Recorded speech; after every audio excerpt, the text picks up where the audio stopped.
I was watching a movie the other day, and there was a scene in the movie that was strangely familiar. I feel like I've seen this a few times in different movies. And it doesn't matter whether it's a comedy, a mafia movie, a thriller, a drama, a rom-com. Often there's this scene where the protagonist walks into a church looking to, usually at night, right, looking to pray or to speak with someone who's a holy person or close to God. And it usually occurs, sort of in that time, in that place where they're at their wits' end, where they're feeling maybe really alone. They're feeling kind of desperate. They don't know where to turn. Maybe they're feeling powerless. And so they decide, okay, prayer, I'm just going to come in here and try to, before I do something or before I, kind of lose my mind, I'm going to pray. I'm going to look for someone who's kind of close to God. It's not their first move. It's not a bold move. It's not a strategic move. It's their last resort. And I was thinking, man, that often describes, if we're honest, the role of prayer in our lives. When we come up against situations that make us feel alone, that make us feel sort of powerless, that make us feel desperate, we turn to prayer, but often as our last resort. Some of us may be like, I don't pray that often. I'm not a person of faith or whatever, but I just kind of throw it up there, throw it out, like a Hail Mary. That's what we call prayer like that. Even for people of faith, we say, I'm not judging. I do the same thing. It's not the first thing we think about. Prayer is not a first move, a bold move, or a strategic move. It's a last resort. When we come to the end of ourselves, when we're desperate, when we're alone, when we're powerless, then maybe we turn to pray. There's all kinds of reasons for that, and I think reasons we come by honestly. Maybe, and we wrestle really with two questions around this issue of prayer. Does God really hear, and does prayer really do anything anyway? And maybe those are questions you've said out loud. Maybe you've said them under your breath. Maybe you're afraid to say them because you think, that can't be true, and maybe nobody else feels this way. Maybe some of you, that's actually why you stopped praying a long time ago. Maybe you left church because you're like, I don't think God hears. I don't think prayer does anything. I tried to pray. God didn't answer. Nothing happened. But even for people of faith, say, I'm a Jesus follower. I'm a person of faith. I pray. We still wrestle existentially with these questions. Does God really hear? And does prayer really do anything? Now, in our day, in our time, really our world in the last couple of years has been through an incredible amount of hardship, complexity, pain, and struggle. And it has left many of us feeling alone. We feel like even though we're surrounded by people, we feel alone. People may know what's going on in my life, but they don't really relate. I feel alone. Many of us feel desperate. Like, I don't know how much more of this I can take. The problems in our world seem to be mounting to a point of something's got to give, something's got to change. There's a level of desperation that we are feeling, that we are sensing, that we are hearing in the world and in the news and in the music around us. And if not that, or along with that, powerlessness. Who can really do anything? We're powerless against the forces, against the systems, against the conditions, against things that seem to be happening. And even if it's not out there, maybe in here, in your life, in your world, you're going through something where you feel alone because nobody knows what's going on, or they can't relate. Or you are feeling like, I am reaching the breaking point. I'm desperate for some kind of breakthrough, for some kind of change. I don't know how much more I can take. Or perhaps you are feeling powerless. And when we feel alone or desperate or powerlessness, it's very easy to slip into anger, despair, hopelessness, cynicism.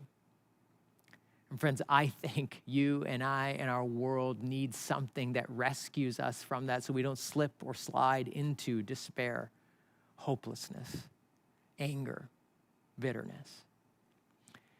And my goal, really, just cards on the table for you today in this message, is to try to move prayer in your life from being a last resort to being a bold move, a strategic move, and a first move in your life. We aren't the first people to wonder, does God really hear and does prayer really do anything? If you look at many of the books in the Bible, and the Bible, I know we call it a book, but it's really probably better described as a library. It's a library of 66 books, and it just chronicles from very different people and very different backgrounds across the space of several thousand years and 3 different continents, people who struggled and wrestled with life and with God, and people who continually ask these questions. Does prayer really work, right? Does God really hear? And if the writers of the Bible are anything, they are honest. They wrestle with this question. Even the prayer book of the Bible, often the prayers are prayers of like, do you hear? Does this do anything? Jesus himself wondered that in prayer.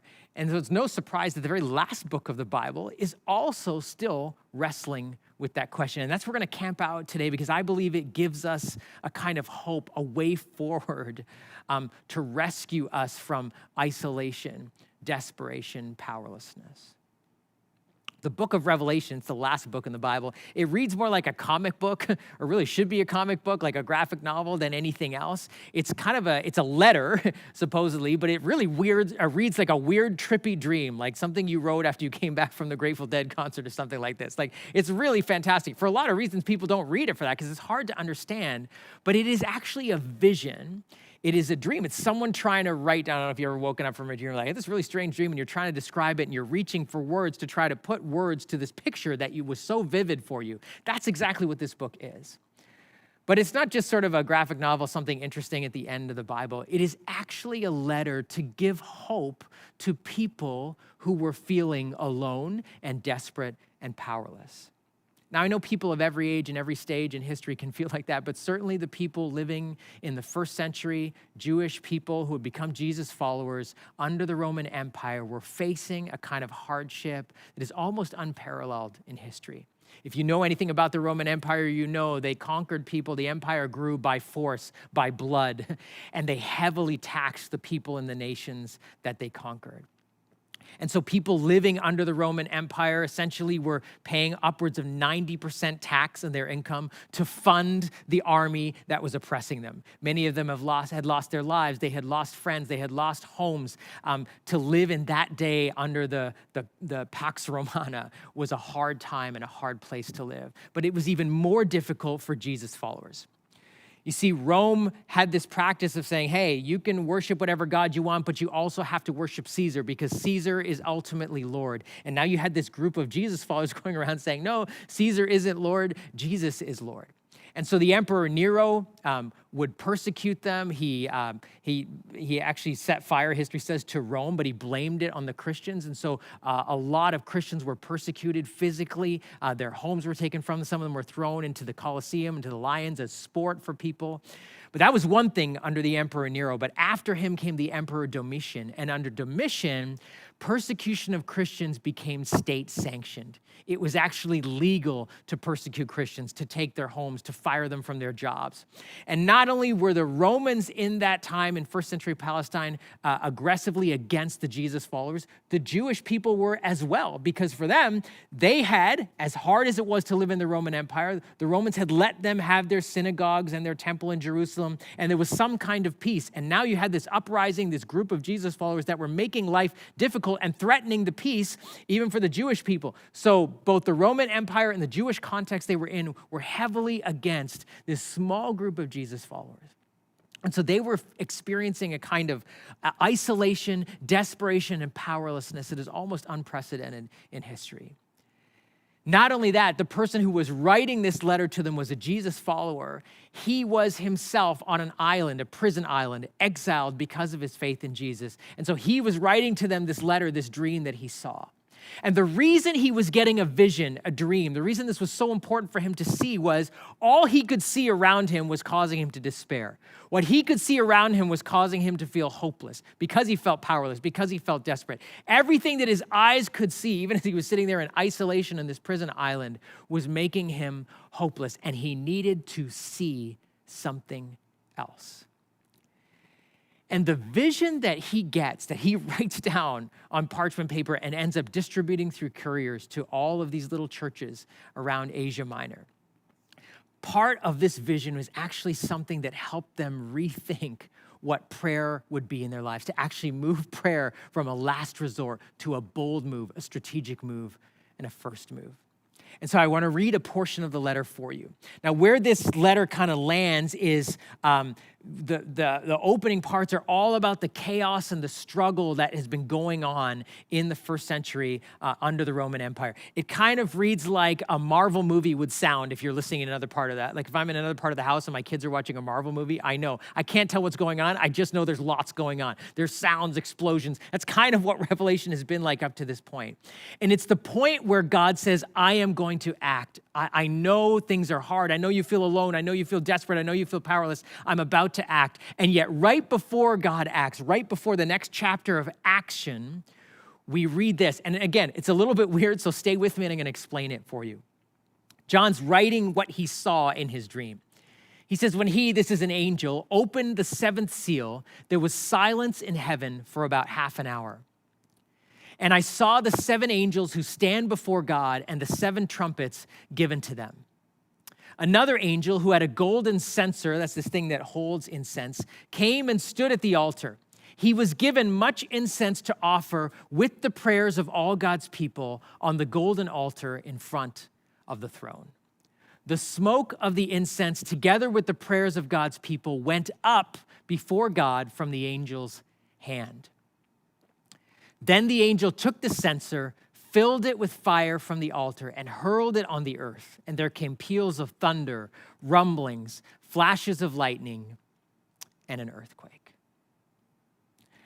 Now, again, this is kind of this weird part of this very weird letter, but here's what you need to know. There is this moment right before God acts on behalf of his people that John says as he saw in this dream, there was silence in heaven for a half an hour. Now, I know half an hour of silence doesn't seem like a long time unless you have toddlers or an infant, in which case you would say, I would give anything for a half an hour of silence. But the idea of half an hour is just there's a pause, a holy pause. Think of like right before you plunge into the lake for that first swim of the summer, right before the ball hits on the rim 4 times and goes in. There's this moment, right? This pause. That's actually what we're sensing in this book. Right before God is about to act, there is silence in heaven for half an hour in the presence of God and all the angels and all these heavenly beings. And here's what we find out. Do you know what takes center stage in heaven? When heaven is completely silent in the presence of God and all of these angels, do you know what takes center stage? Your prayer, my prayer. That's what John sees in his vision. John, who is in a situation and writing to a people who are in a situation of feeling extreme isolation, desperation, powerlessness, sees this vision in heaven where all of the prayers that they had been praying take center stage in the presence of God. And it tells us a number of really profound things about your prayers and about my prayers. First of all, it says the prayers go up to God like incense. I brought my little incense stick with me today, so we're going to light it here. I hope not to start a fire with anything. You can see the smoke of the incense. And any of you that have burned incense before, or you've walked into an incense shop, or I know now you have like essential oils and maybe you have this in your house or whatever. What do you know about this? It begins to fill the room. It is an aroma. People light incense in order to have the entire room smell beautiful. I brought my coconut incense stick today, so it smells really good, right? When you walk into a place, that's what incense is for. It fills the room. We're going to let that burn and fill this room. But this is actually what the vision, this letter, tells the people that their prayers do. They are like incense that goes into the throne room of God. Many years before, and actually many cultures did then and still do, use incense as a part of their worship. Why? It's this idea of making the place of worship something that smells fragrant, something that smells good. Again, it kind of expels all other less than ideal smells and fills the room with something beautiful. That is what incense is, and that's what Revelation says that our prayers are like. They are incense that fills the room. They are a pleasing aroma to God. God breathes them in and says, oh, that's good. And I just want us to pause here for a moment, because maybe this is not the picture of God at all that you had growing up or have you ever thought about in church. But what does it mean to you to know that this is how God feels about and responds to your prayers? That he sees your prayers and my prayers like incense, like this sweet aroma that he breathes in and says, oh, that's so good. That somehow your prayers can bring heaven to a halt. And in the silence, they come up into God's presence like incense. Just think about, I just want to pause for 30 seconds. How does that make you feel to know that this is what your prayers are like?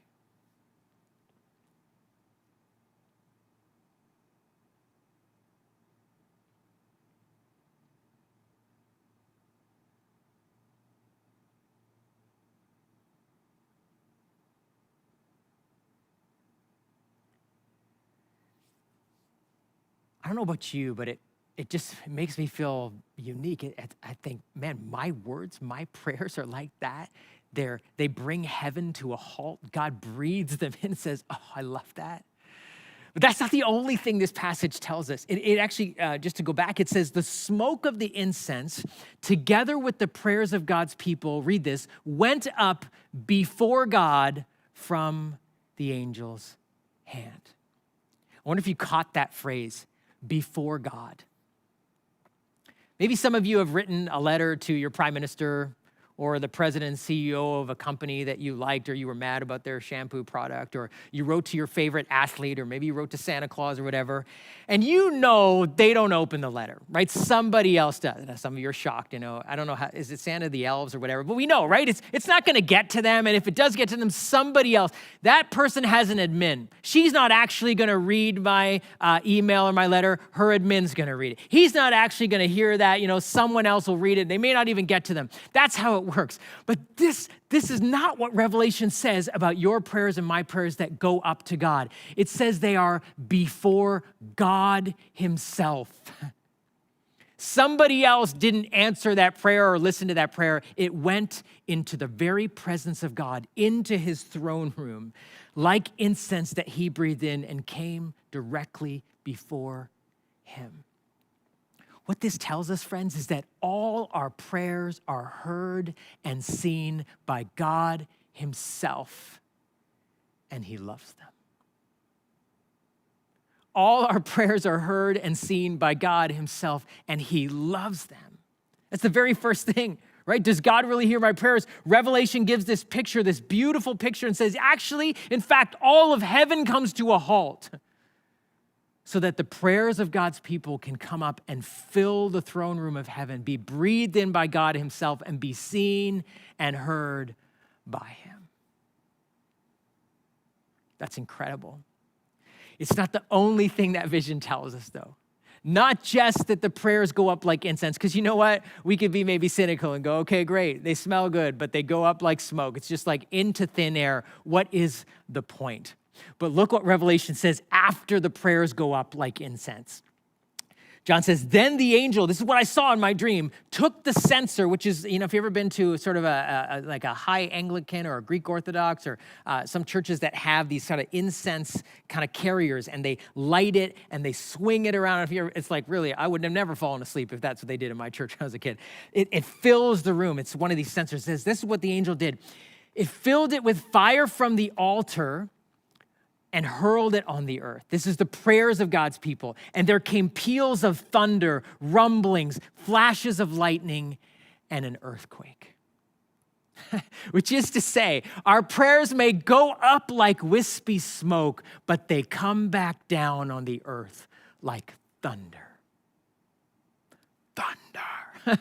Like thunder, right? They may feel like they go up small, wispy, thin, into thin air. Where does this go? But Revelation says not only do they go up into the throne room of heaven, God sends them back down on the earth like thunder, which means this. God doesn't just hear your prayers. He doesn't just love your prayers. They change the world.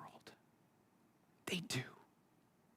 Listen to what Eugene Peterson recently passed away, but when he wrote a book on Revelation, he said this: the prayers which had ascended unremarked by the journalists of the day, in fact, in other words, nobody noticed them and they went up, returned with immense force as reversed thunder. Listen to what he says. Prayer re-enters history with incalculable effects.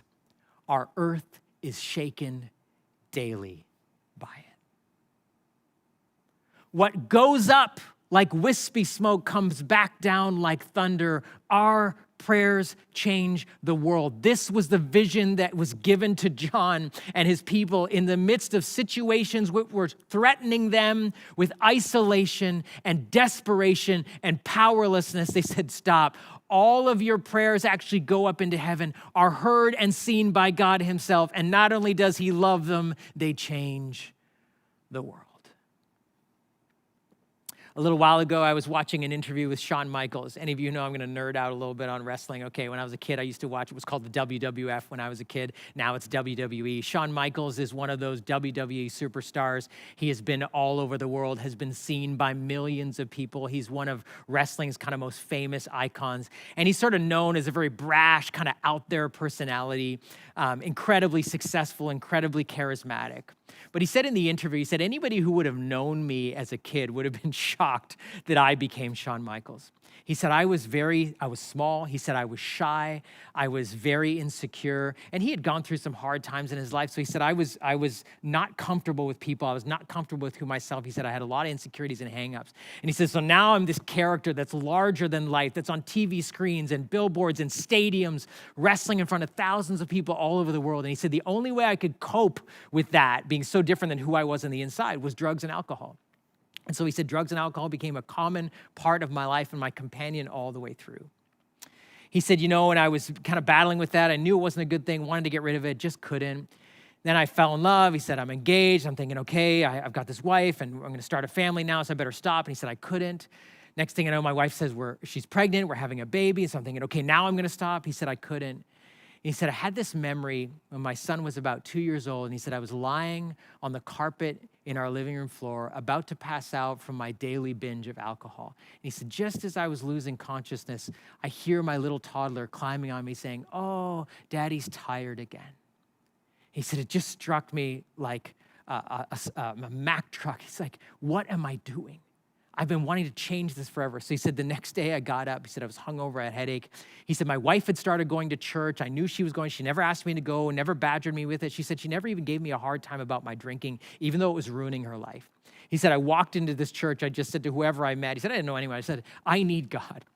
He said, within a few days, he said, I was prayed for. He said, I prayed to bring Jesus into my life. And he said, when I did, he said, my whole life, my whole body, I could feel it. I was filled with the presence of God. He said, I just knew I was a different man. He said, I came home, threw out all my alcohol. He said, I kicked the habit right then and there. He said, I came home and said to my wife, you'll never believe what happened. I found Jesus. And he said, she's looking at it. He's looking at her. She's like, yeah. He's like, no, I'm a different person. Like, he's changed me. She says, I know.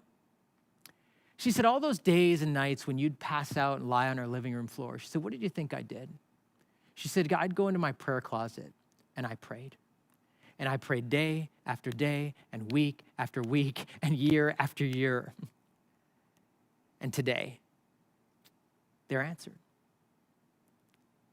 She must have felt, I'm sure, like they were prayers going up like wispy smoke into thin air. Does God really hear? But day after day, week after week, month after month, she prayed. And one day it came back down on the earth like thunder, and it changed her husband's life.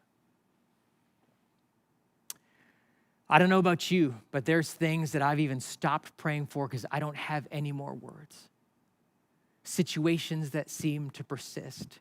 Health issues that seem to persist, conflict that seems to persist, challenge that seem to persist. And I pray, and I've prayed for days and weeks and months and years. There are people far more faithful than me as a pastor who pray far more and far longer than I. I give up so easily, but I feel like, does this really do anything? And I don't know about you, but I need to know first and foremost, yes, God hears my prayers. They go up right before him. They're not answered by his admin assistant. He sees them and he hears them, but also, one day, they will come back down on the earth like thunder and change my world. Friends, if that's true, then we have every reason to make prayer not a last resort, but a bold move, a strategic move, a first move in our lives. And so I wanted just for the last few minutes here together to actually do that right now. I want to lead you in a prayer exercise. Maybe this is new for some of you. Maybe you say, I've never prayed before. Well, great, you get to do this. Don't say you came to church, you didn't learn anything. Others of us, maybe this is something we're familiar with. Whatever it is, I just want to ask you to just kind of journey with me just for a couple of minutes. And if it doesn't trip your weird meter, just close your eyes. And I want you to think about something that is close to your heart, that you've prayed a lot about. Maybe it's a person. Maybe it's to find the right person. Maybe it's a situation. Maybe it's a friendship. Maybe it's a health issue. Maybe it's a financial issue, something, and maybe you've even stopped praying about it. But I want you to think about that, and maybe a face or a situation comes to your mind. And you've prayed many times for it before, or maybe you've thought a lot about it, but you've never prayed. So just bring that to mind. If you want, you have a piece of paper near you, you can write it down, or on your phone, or whatever feels comfortable for you. Just bring it to the center of your mind. I want you to imagine this prayer, this issue, this matter that is close to your heart. Imagine it like incense, kind of going up. And the angels open the doors and your prayers flood God's throne room. Your prayers come up right before God. This person, this situation, your very words are right in front of his face.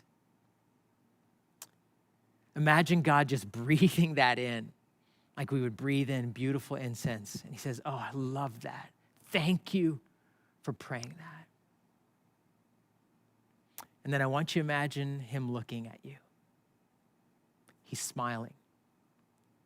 And he says this to you. I see you. I hear you. And then hear him say, soon. Soon you will hear and see and feel these prayers being answered. Until then, hang on.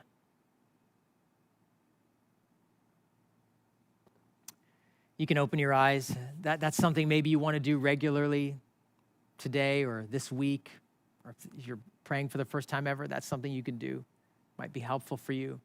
But one other thing I wanted to leave with you that has been such a gift for me of helping me pray, especially in this season of my life where I feel like it's been hard to pray.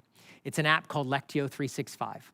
You can find that in the App Store and the Google Play Store. It really just leads you through a 10-minute kind of guided prayer through some scripture. And for those of you that maybe never read the Bible before, you're kind of like, I don't really get it, I don't understand it. This is a great way to start. For those of you that have struggled maybe to pray, you've never prayed before, or maybe you just feel like you've stalled out, or you just need something new. This is an app that can lead you through prayer. I actually hit play on my phone right before I get out of bed. It's just a perfect way to start my day. It's 10 minutes. It actually allows me to pray and gives me words when I don't have words, gives me a path when I don't know where to go. So that could be a start for you, something to try. But what would your life, what would this next week, this next season you're in, maybe this next year, this next school year, this next chapter in your career, what would it look like for you if prayer moved from being a last resort to being the boldest move, the most strategic move, and the first move that you made? Knowing that those prayers are not only heard by God, but one day they will come back down like thunder, changing your world. God bless.